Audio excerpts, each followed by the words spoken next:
ناظرین گرامی السلام علیکم ورحمۃ اللہ وبرکاتہ۔ میں ہوں آپ کا میزبان انصار عزیز ندوی اور آپ اس وقت سیدھی بات ٹی وی چینل کے جاری پروگرام پیغام فرقان کی 85ویں قسط ملاحظہ فرما رہے ہیں۔ سورہ بقرہ کی آج 2 آیات یعنی 76ویں اور 77ویں کی تفسیر ہم پیش کرنے جا رہے ہیں۔ ہمیشہ کی طرح تلاوت، اردو ترجمہ، الفاظ کے انفرادی معنی اور تفسیر وغیرہ پیش کی جائے گی۔ اعوذ باللہ من الشیطان الرجیم، بسم اللہ الرحمن الرحیم۔ وَإِذَا لَقُوا الَّذِينَ آمَنُوا قَالُوا آمَنَّا وَإِذَا خَلَا بَعْضُهُمْ إِلَى بَعْضٍ قَالُوا أَتُحَدِّثُونَهُمْ بِمَا فَتَحَ اللَّهُ عَلَيْكُمْ لِيُحَاجُّوكُمْ بِهِ عِنْدَ رَبِّكُمْ أَفَلَا تَعْقِلُونَ أَوَلَا يَعْلَمُونَ أَنَّ اللَّهَ يَعْلَمُ مَا يُسِرُّونَ وَمَا يُعْلِنُونَ۔ اس آیت کا اردو محاوراتی ترجمہ ہے، اور یہ لوگ جب مؤمنوں سے ملتے ہیں تو کہتے ہیں ہم ایمان لے آئے ہیں، اور جب آپس میں ایک دوسرے سے ملتے ہیں تو کہتے ہیں جو بات خدا نے تم پر ظاہر فرمائی ہے وہ تم ان کو اس لیے بتائے دیتے ہو کہ قیامت کے دن اسی کے حوالے سے تمہارے پروردگار کے سامنے تم کو الزام دیں۔ کیا تم سمجھتے نہیں ہو؟ کیا یہ لوگ نہیں جانتے کہ جو کچھ یہ چھپاتے اور جو کچھ ظاہر کرتے ہیں اللہ تعالیٰ کو سب کچھ معلوم ہے۔ ناظرین، ان 3 آیات میں کل 25 الفاظ یا فقرے استعمال ہوئے ہیں۔ ہم ایک ایک لفظ پر یا کہیں کہیں 2 یا 3 الفاظ یا 3 سے زائد الفاظ کے مجموعوں پر ایک ساتھ گفتگو کرتے ہوئے آگے بڑھنے کی کوشش کریں گے۔ کہا گیا اور یہ لوگ جب مؤمنوں سے ملتے ہیں تو کہتے ہیں ہم ایمان لے آئے ہیں۔ وَإِذَا لَقُوا، اور جب وہ ملتے ہیں، اس میں 3 الفاظ ہیں، واو زبر وا، اذا لقوا، یعنی واو زبر وا کے معنی اور، اذا کے معنی جب، اور لقو کے معنی وہ ملتے ہیں۔ وَإِذَا، اور جب اذا کلمہ شرط ہے، لقو یعنی وہ جب ملتے ہیں یا ملاقات کرتے ہیں، اس کا صیغہ ہے ماضی جمع مذکر غائب۔ اس کے مادے سے نکلنے والے دیگر الفاظ ہیں لقیا، یلقا، لقان، یعنی ملنا، ملاقات کرنا۔ آگے ہے الذین آمنوا، جو لوگ ایمان لائے۔ اس میں بھی 2 الفاظ ہیں، الذین الگ اور آمنو الگ، یعنی وہ لوگ جو، الذین یا ان لوگوں سے جو ایمان لائے، آمنو۔ الذین اس میں موصول ہے، آمنو یعنی ایمان لائے، اس کے مادے سے نکلنے والے دیگر الفاظ ہیں آمن یؤمن ایمانن، یعنی ایمان لانا، حق بات کو پیش کرنا، تسلیم کر لینا۔ حق بات کو پیش کرنا نہیں بلکہ حق بات کو تسلیم کر لینا۔ قالو، وہ کہتے ہیں، یعنی کہا انہوں نے، اس کا صیغہ ہے فعل ماضی جمع مذکر غائب۔ اس کے مادے سے نکلنے والے الفاظ ہیں قال یقول قولا، یعنی کہنا۔ آمنا، ہم ایمان لائے، اس کا صیغہ ہے ماضی جمع متکلم، ہم ایمان لائے۔ یہود میں سے منافقین کا ذکر ہے کہ جب یہ مؤمنوں سے ملتے تو کہتے ہم بھی ایمان لے آئے ہیں، جبکہ ان کے دل کفر سے بھرے ہوئے تھے۔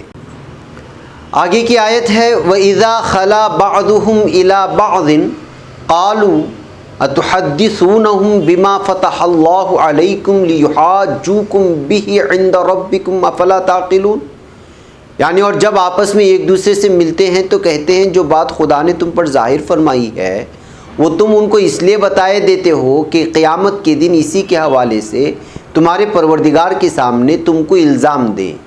کیا تم سمجھتے نہیں ہو؟ وَإِذَا کے معنی آتے ہیں اور جب، خلا اکیلے ہوتے ہیں، خلا یعنی الگ ہوتے ہیں یا خلوت میں ہوتے ہیں۔ اس کا مادہ ہے خاف لام واو، اور اس مادے سے نکلنے والے دیگر الفاظ ہیں خلا یخلو، خلاءً و خلوتاً، یعنی تنہا ہونا، الگ ہونا۔ بعضهم، ان کے بعض، اس میں 2 الفاظ ہیں، بعض الگ، ہم الگ، یعنی بعض کے معنی بعض اور ہم کے معنی ان میں سے یا بعض ان کے، الی بعض، یا پھر بعض اس کے معنی بھی آتے ہیں۔ اس میں 2 الفاظ ہیں، الی الگ اور بعضن الگ، یعنی طرف بعض کے، یعنی جب وہ آپس میں اکٹھے ہوتے ہیں پورے معنی اگر لیے جائیں تو۔ قالو کہتے ہیں، یعنی تو کہتے ہیں، اس کے مادے سے نکلنے والے الفاظ ہیں قال یقول قولا، یعنی کہنا، یہ بہت بار آ چکا ہے۔ اتحدثونہم کیا بتلاتے ہو انہیں، اتحدثونہم کیا بتلاتے ہو انہیں، اس میں 3 الفاظ ہیں، حمزہ زبر آ، تحدثون، ہم یہ الگ ہیں، یعنی الف زبر آ کے معنی کیا، تحدثون تم بیان کرتے ہو، ہم ان سے۔ حمزہ یہاں پہ کلمہ استفہام ہے، یعنی اس کا مطلب ہے کیا، تحدثون یعنی تم بیان کرتے ہو، اس کا صیغہ فعل مضارع جمع مذکر مخاطب، اس کے مادے سے نکلنے والے الفاظ ہیں حدث یحدث تحدیثا، یعنی بات کرنا یا بتانا۔ بما فتح اللہ جو اللہ نے ظاہر کیا، علیکم تم پر، اس میں 4 الفاظ ہیں، با زیر بھی الگ، ما الف زبر ما الگ، فتح الگ، اللہ الگ، یعنی با زیر بی کے معنی لیں گے تو ساتھ، اور ماں کے معنی لیں گے تو اس کے، اور فتح ظاہر کیا یا کھولا، اور اللہ اللہ ہے، یعنی وہ بات جسے تم جانتے ہو۔ فتح یعنی کھولا، اس کا صیغہ آتا ہے واحد مذکر غائب، اس کے مادے سے نکلنے والے الفاظ ہیں فتح یفتح فتحا، یعنی کھولنا ظاہر کرنا۔ کل ملا کر مطلب ہوا وہ بات جس کا اللہ تعالیٰ نے تمہیں علم دیا ہے۔ مراد یہ ہے کہ تورات میں خاتم النبیین حضور اکرم صلی اللہ علیہ وسلم کی صفات اور تشریف آوری کا ذکر تھا۔ یہود میں سے بعض اپنے ساتھیوں پر اعتراض کرتے کہ تم مسلمانوں کو تورات کی خوشخبریاں کیوں بتاتے ہو، لیحاجوکم تاکہ وہ حجت تم پر لائیں۔ اس میں 3 الفاظ ہیں، لام زیر لی الگ، یحاجو الگ، اور کم الگ، یعنی اگر لام زیر لی کے معنی لیں گے تو تاکہ، اور یحاجو کے معنی حجت قائم کرے، کم یعنی تم پر۔ یہاں لام تعلیل ہے، اس کا استعمال ہوا ہے جو وجہ بیان کرتا ہے۔ اس کے مادے سے نکلنے والے الفاظ ہیں حاجہ یحاجو حجاجہ، یعنی جھگڑا کرنا، الحجہ دلیل اور برہان اس کے معنی آتے ہیں۔ دراصل یحاجو نہ تھا، لام تعلیل کی وجہ سے یحاجو ہو گیا، یعنی حالت نسبی میں نون جمع جو تھا، نون جمع وہ گر گیا ہے۔ بھی اس کے ذریعے، اس میں 2 الفاظ ہیں، بازر بھی اور حاضر ہی، یعنی ساتھ اس کے، یعنی اس کلام الہی کے ساتھ، عندہ سامنے یا پاس، ربکم تمہارا رب، تمہارے رب کے یہاں، تاکہ مسلمان رب کریم کے یہاں قرآن حکیم سے تم پر حجت قائم کریں کہ تورات کے بیان قرآن کے مطابق ہیں۔ افلا تعقلون، اس میں 4 الفاظ ہیں، حمزہ زبر آ، فا زبر فا، لام الف زبر لا، اور تعقلون، 4 ہو گئے۔ یعنی اگر حمزہ کے معنی لیں گے تو کیا، پھر فا زبر فا کے معنی لیں گے تو پھر، اور لام الف زبر لا کے معنی لیں گے تو نہیں، تعقلون عقل رکھتے ہو۔ کلمہ استفہامیہ ہے حمزہ، افلا تو کیا تم نہیں سمجھتے، 3 الفاظ اس میں سے آ فا لا، یعنی کیا پھر نہیں، تعقلون تم عقل رکھتے ہو۔ اس کے مادے سے نکلنے والے الفاظ ہیں عقل یا عقل و عقلن، یعنی عقل کا استعمال کرنا، شعور سے کام لینا۔ آخر میں اولا یعلمون ان اللہ یعلم ما یسرون وما یعلنون، یعنی کیا یہ لوگ یہ نہیں جانتے کہ جو کچھ یہ چھپاتے اور جو کچھ ظاہر کرتے ہیں خدا کو سب معلوم ہے۔ اوا کیا او، اوا کلمہ استفہامیہ ہے، لا یعلمون نہیں جانتے، اس میں 2 الفاظ ہیں، لا یعلمون، لا کے معنی نہیں، اور یعلمون وہ جانتے ہیں۔ اس کا صیغہ ہے فعل نہیں مضارع جمع مذکر غائب، اس کے مادے سے نکلنے والے الفاظ ہیں علم یعلم علما، یعنی جاننا پہچاننا، ان اللہ کہ اللہ، یعلم جانتا ہے، یعنی کہ اللہ جانتا ہے، ما جو یہ موصولہ ہے اور اسے ریلیٹیو پروناؤن کہتے ہیں، یسرون وہ چھپاتے ہیں، اس کا صیغہ ہے مضارع جمع مذکر غائب، اس کے مادے سے نکلنے والے الفاظ ہیں اسر یسر اسرارن، یعنی چھپانا، دل میں راز رکھنا، وما اور جو، یعلنون وہ ظاہر کرتے ہیں، اس کا صیغہ ہے مضارع جمع مذکر غائب، اس کے مادے سے نکلنے والے الفاظ ہیں اعلن یعلن اعلانن، یعنی ظاہر کرنا، دل کی بات زبان پر لانا، یا اعلان کرنا۔ ناظرین گرامی، آئیے علماء کرام کے تفسیری نوٹس پر اس وقت نظر کرتے ہیں۔ صاحب تفہیم القرآن لکھتے ہیں وہ آپس میں ایک دوسرے سے کہتے تھے کہ تورات اور دیگر کتب آسمانی میں جو پیشن گوئیاں اس نبی کریم صلی اللہ علیہ وسلم کے متعلق موجود ہیں، یا جو آیات اور تعلیمات ہماری مقدس کتابوں میں ایسی ملتی ہیں جن سے ہماری موجودہ روش پر گرفت ہو سکتی ہے، انہیں مسلمانوں کے سامنے بیان نہ کرو، ورنہ یہ تمہارے رب کے سامنے ان کو تمہارے خلاف حجت کے طور پر پیش کریں گے۔ یہ تھا اللہ تعالیٰ کے متعلق ان ظالموں کے فساد عقیدہ کا حال۔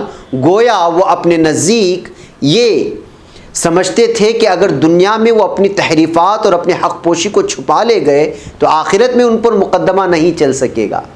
اس لیے بات کے جملے معترضہ میں ان کو تنبیہ کی گئی ہے کہ کیا تم اللہ کو بے خبر سمجھتے ہو؟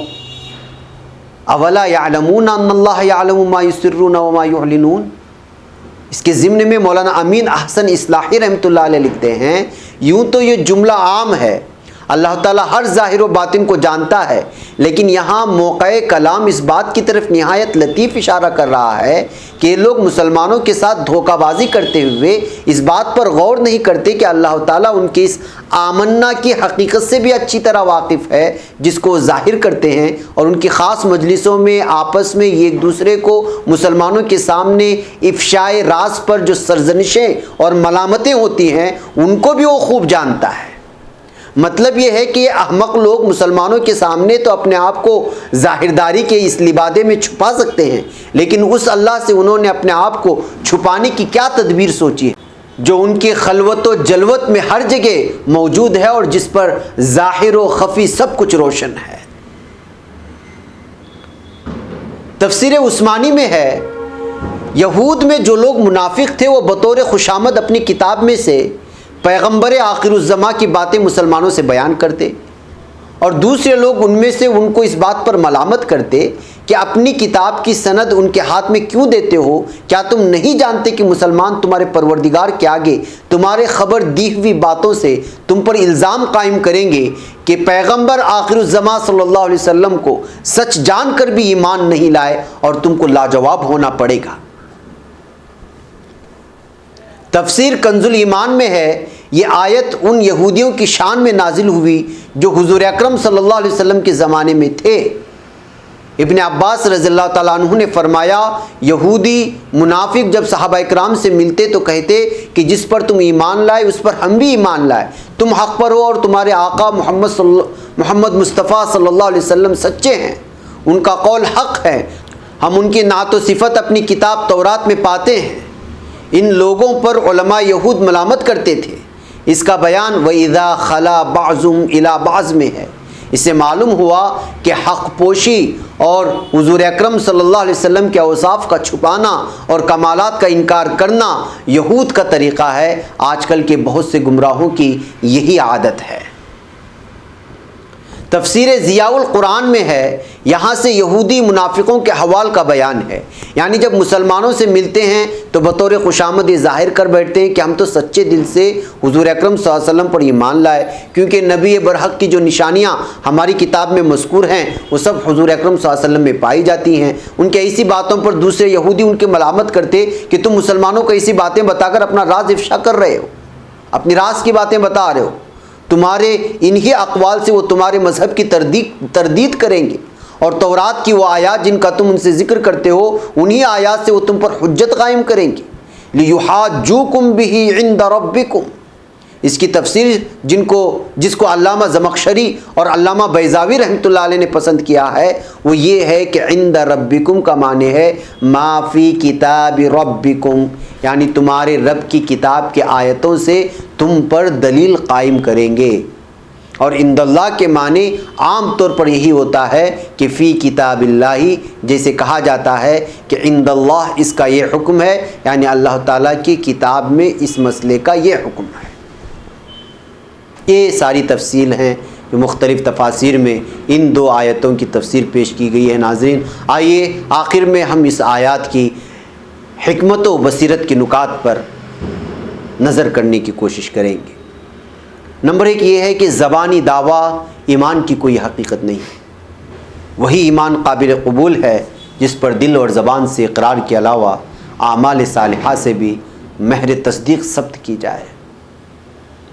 نمبر 2 یہ ہے کہ منافقین کا ٹولہ مسلمانوں کے اندر ہمیشہ موجود رہا ہے، جو ظاہر میں تو مسلمانوں کا ہم نوالا و ہم پیلا ہوتا ہے، مگر ان کا دلی لگاؤ کہیں اور ہوتا ہے۔